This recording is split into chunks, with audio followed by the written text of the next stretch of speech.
Main character and male lead were finally able to escape the imprisonment of the time mirror by the help of evening snow and clothes. So the male lead has back his memories before he defected from his country.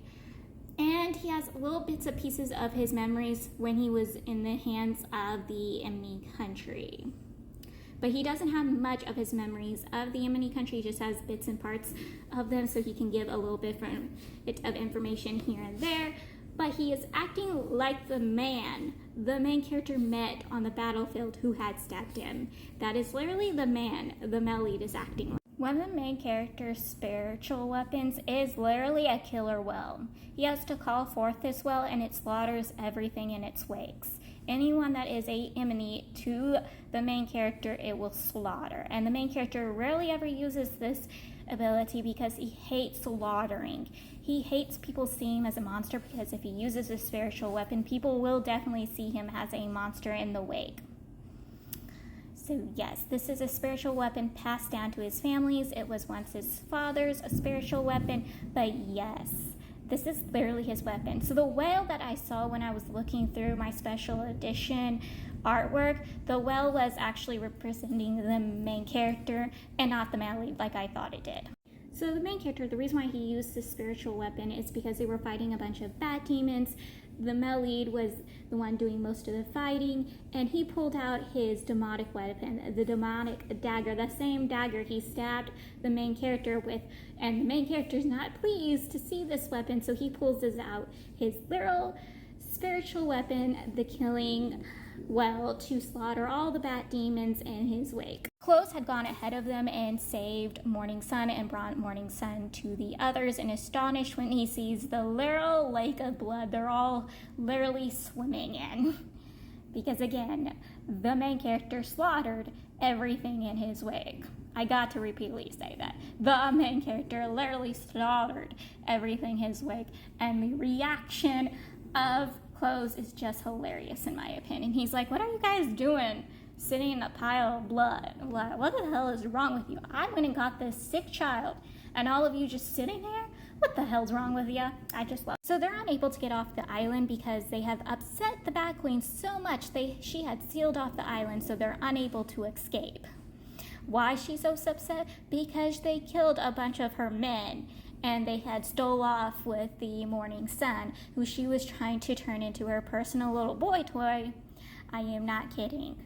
So yes, she's not very happy with it. They had basically made a deal with the male lead. They promised not to inform the emperor or any other nobility that the male lead has back his memories as long as the male lead helps them, which they try refusing because it is against the law to go against your emperor or lie to your emperor, and they could be literally executed. And the male lead's like, yeah, but I don't want to be experimented on and then executed. So you know what? Let's make a deal. I help you guys take care of him and get us off this island and take care of the Bat Queen if you guys can keep your little mouth shut about me remembering who I am. Can you do this for me? Can you? And so they really have no choice. But honestly, Close doesn't really care if they have to lie to their emperor anyways. He has no care for their country, so he's like, yeah, I can do that.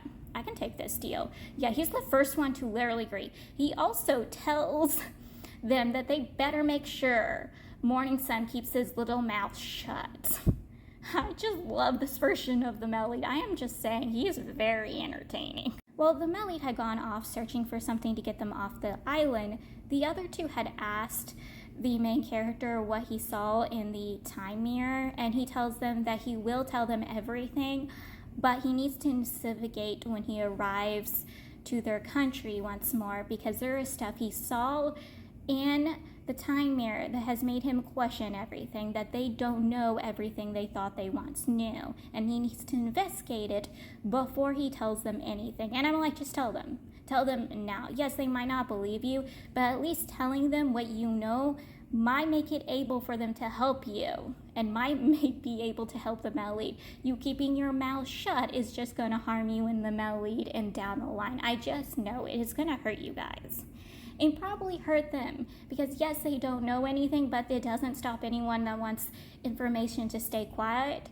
any hope. The male lead returns, and what he has with him is a little feather tribe member. Just look, this little cutie right here. He had found her in the Bat Queen's refurbishing pills room, and he gives them all the information he has from the enemy country that he remembers. And they go, wait, I thought you said you only remember stuff before you defected. And he goes, if I told you guys I remember a little stuff between the time I was at the enemy country, you wouldn't have agreed to make that deal with me. And so they kind of shut their mouths because he's not wrong. But yes, he tells them information about how the enemy country learned about the Bat Queen's whole refurbishing pills and sent someone to go see her. Typically, this person had gone on their own because their mother was sick and needed her help. In one version, she did it out of her own graces and kindness. In another version, she did it so this man would be her pet toy. And she put the goo worm in him like she did Morning Sun, trying to make her little lover once more inside this dude. I am not kidding. She's going around turning people into whatever man she once lost. Sounding like two people we already met in this story, the enemy country's state proctor and Clarence Shallow. But yes, and she was making these refurbishing pills out from this little girl. She was literally pulling out this poor girl's blood and turning into literal pills.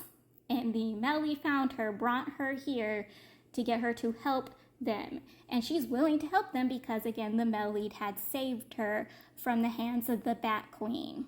And so she's willing to help Morning Sun. But she said they can't leave the island, or at least leave this clave, until she helps him. Because if they wait any longer, they will not be able to save him. He has to stay right there and then for her to help him. And they're like, okay, we can do that. But someone's going to have to keep the Bat Queen distracted. So the main character, Melody, goes to keep the Bat Queen distracted. Also, the demons who live on this village, so they are a mixture of both the Feather Tribe, the demons, and beasts. Like, they're a mixture of all three of those. They're more demon and beast than they are Feather Tribe, but they have like a little bit of Feather Tribe in them. This is why the Bat Queen believes that as long as she cooperates just like a human does, she will one day become immortal. But that is basically kind of a sin. It is the same as a human taking the demonic path, just like how the Malleed and the enemy country is. They're committing sin, they're committing treason against the rightful paths. Yes. While the enemy tribe is becoming demons, the enemy country is becoming demons, this demon country is literally trying their best to become immortals, become gods. Like, oh my God, it is such a mess. I can't remember or not, but the little girl from the Feather Tribe is the same one from the Husky and his White Cat Fusion, right? Is that the same tribe? I can't remember if I said that when I was talking about the refurbishing pills. I wasn't sure, but is it the same tribe, or am I thinking of somebody else? The main character and the male lead are talking with each other, and the main character finally just breaks down to the male lead, pleading and begging the male lead, wanting to know if the male lead actually despises and hates him. And the male lead tells him, I don't hold anything to you. I don't hate you. I don't despise you for anything. I don't have any feelings about anything. I am just done. And the main character is more heartbroken by that. Like, he is letting everything out to the male lead, and the male lead is practically not wanting to hear it. Like, this is going to be a long road for us. And I know there's just 7 books, and I'm just sitting there going, oh my God, this is going to be messy for 7 books.